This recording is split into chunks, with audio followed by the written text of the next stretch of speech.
Olá, amigos do Conexão Espírita. Hoje seguimos com a segunda parte do nosso estudo sobre a fatalidade, presente no capítulo 10, Lei de Liberdade, de O Livro dos Espíritos, agora das perguntas 861 a 867.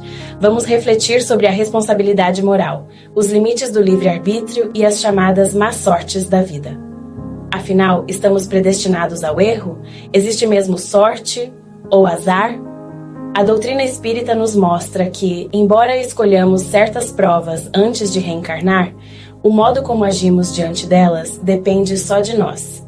E para finalizar, uma frase de Chico Xavier: não exijas dos outros qualidades que ainda não possuem, mas trabalha para que não te faltem as que já podes desenvolver. Até o próximo Conexão Espírita. Vamos direto para as perguntas 861. O homem que comete um assassinato sabe, ao escolher a sua existência, que se tornará assassino? Não.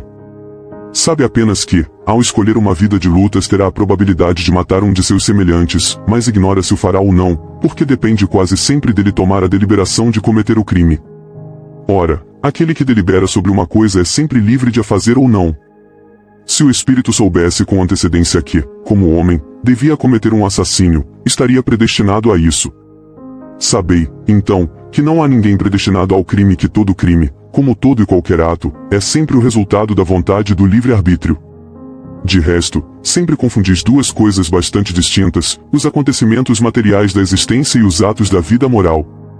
Se a fatalidade, às vezes, é apenas no tocante aos acontecimentos materiais, cuja causa está fora de vós e que são independentes da vossa vontade. Quanto aos atos da vida moral, emanam sempre do próprio homem, que tem sempre, por conseguinte, a liberdade de escolha. Para os seus atos não existe jamais a fatalidade. Pergunta 862. Há pessoas que nunca conseguem êxito na vida e que um mau gênio parece perseguir em todos os seus empreendimentos. Não é isso o que podemos chamar fatalidade?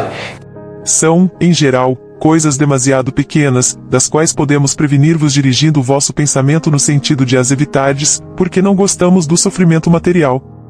Mas isso é de pouca importância para o curso da vida que escolhestes.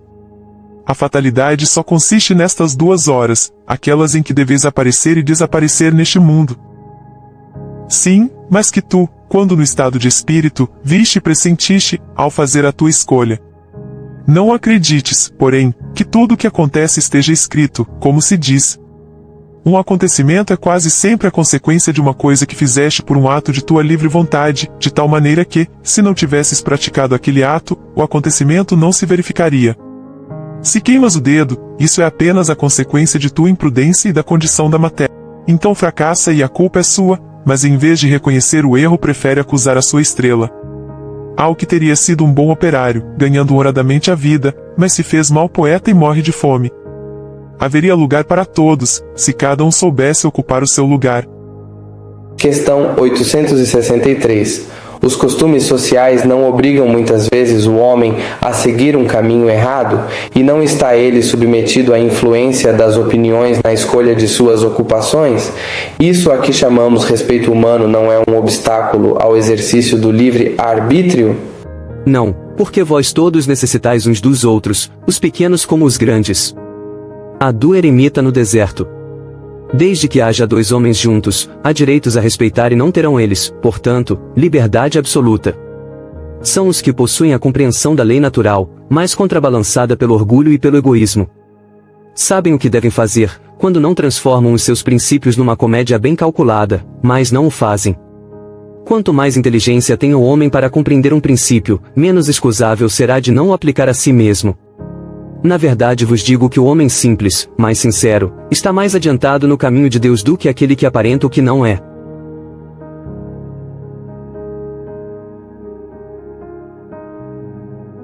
Questão 864. Se há pessoas para as quais a sorte é contrária, outras parecem favorecidas por ela, pois tudo lhes sai bem. A que se deve isso? Podem reprimir-se os atos, mas a crença íntima é inacessível.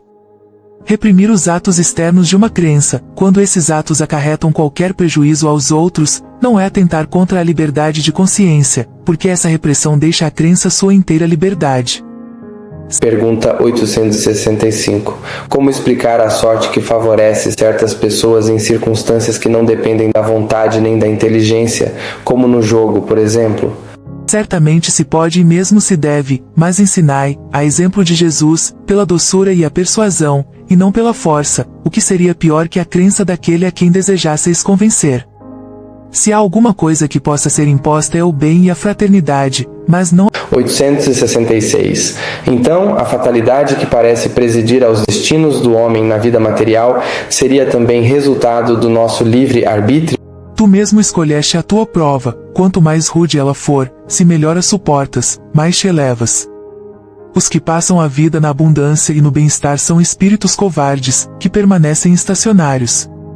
Assim, o número de infortunados ultrapassa de muito o dos felizes do mundo, visto que os espíritos procuram, na sua maioria, as provas que lhes sejam mais frutuosas. Eles veem muito bem a futilidade das vossas grandezas e dos vossos prazeres.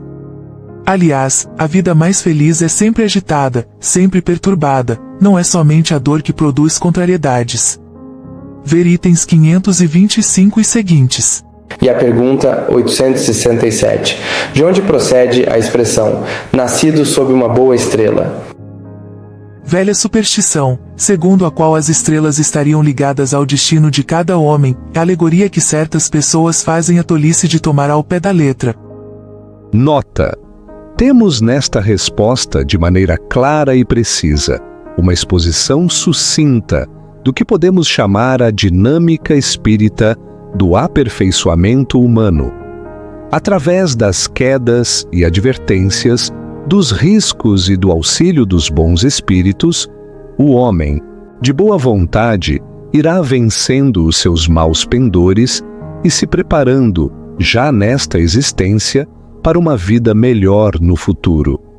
Longe de nos desanimar, nossas quedas devem ser transformadas em degraus de escada do nosso melhoramento espiritual. Como se vê, a autossalvação de que alguns religiosos nos acusam não é mais do que o desenvolvimento da vontade e da razão da criatura, sob a dispensação da graça de Deus através de seus mensageiros, os bons espíritos.